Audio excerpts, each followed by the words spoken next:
দিলীপ শইকীয়া হিমন্ত বিশ্ব শৰ্মা নীতিন নবীন অমিত শাহ নৰেন্দ্ৰ মোদী জয় Assam BJP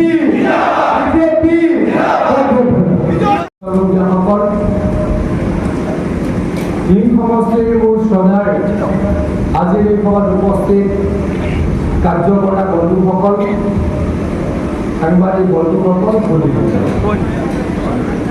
আপোনালোক সকলোৱে জানে যে নগাঁৱৰ সাংসদ প্ৰদ্যুৎ বৰদলৈ ডাঙৰীয়াই কংগ্ৰেছ দল ত্যাগ কৰি ভাৰতীয় জনতা পাৰ্টীত যোগ দিলে আৰু ভাৰতীয় জনতা পাৰ্টীত যোগ দি তেখেতে দিছপুৰ সমষ্টিৰ পৰা ভাৰতীয় জনতা পাৰ্টীৰ বিধায়ক হিচাপে নিৰ্বাচিত হ'ল আৰু লগে লগে তাৰ আগতে বিধায়ক হোৱাৰ আগতেই প্ৰদ্যুৎ বৰদলৈ ডাঙৰীয়াই লোকসভাৰ সদস্য পদ ত্যাগ কৰিলে আৰু সেইকাৰণে আমাৰ নগাঁও লোকসভাত উপ নিৰ্বাচন অৱশ্যম্ভাৱী হৈ গৈছে আৰু নিৰ্বাচন আমি খেলিবই লাগিব। যোৱাবাৰ আমি নিৰ্বাচন হাৰিছোঁ, কিন্তু এইবেলি আমি নিৰ্বাচন জিকিব লাগিব। জিকিব লাগে, খেলিব নেখেলিব কওক? সকলো সাজু আছে নাই? কংগ্ৰেছক এবাৰ হব পাৰিম নে নোৱাৰিম? সঁচাকৈ পাৰিমতো? ঠিক আছে। এতিয়া এটা মই সাংবাদিক বন্ধুসকলক অনুৰোধ কৰোঁ, এখন দলৰ এখন সভা কিছু আমি দলৰ কথা পাতিম। হাতযোৰ কৰি অনুৰোধ কৰিছোঁ আপোনালোকে যাতে সভাখনৰ বাহিৰত যাতে নহ'ব। উপনিৰ্বাচনৰ কুচকাৱাজ চলাইছোঁ।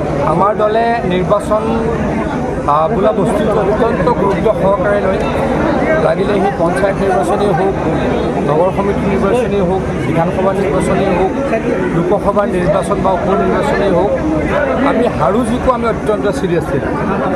নগাঁও লোকসভা সমষ্টিত আমাৰ সংগঠন শক্তিশালী, কিন্তু জনসমৰ্থন বহুত শক্তিশালী নহয়। তথাপিতো আমি বহুত চিৰিয়াছলি ইলেকশ্যনটোত নামিছোঁ। আশা ৰাখিছোঁ এইবাৰ আমি নিৰ্বাচনত জিকিম, কাৰণ মানুহে বুজি পায় যে উপ নিৰ্বাচনত কংগ্ৰেছ দলক ভোট দি কি লাভ হ'ব। সাধাৰণ নিৰ্বাচনতে কংগ্ৰেছ দলক ভোট দি লাভ একো নহয়। কংগ্ৰেছ দলে 20-30 বছৰলৈ আৰু শাসনলৈকে নাহে। গতিকে ৰাইজে বুজি পাইছে। মই আশাবাদী ভাৰতীয় জনতা পাৰ্টীৰ এগৰাকী সাংসদ অহা 3 মাহ বা 4 মাহৰ ভিতৰত হ'বলগীয়া উপ নিৰ্বাচনত নগাঁও সমষ্টিৰ পৰা জয়লাভ কৰিব। আপুনি এটা কথা উল্লেখ কৰিছিলে ভাষণত যে কংগ্ৰেছী শিক্ষকৰ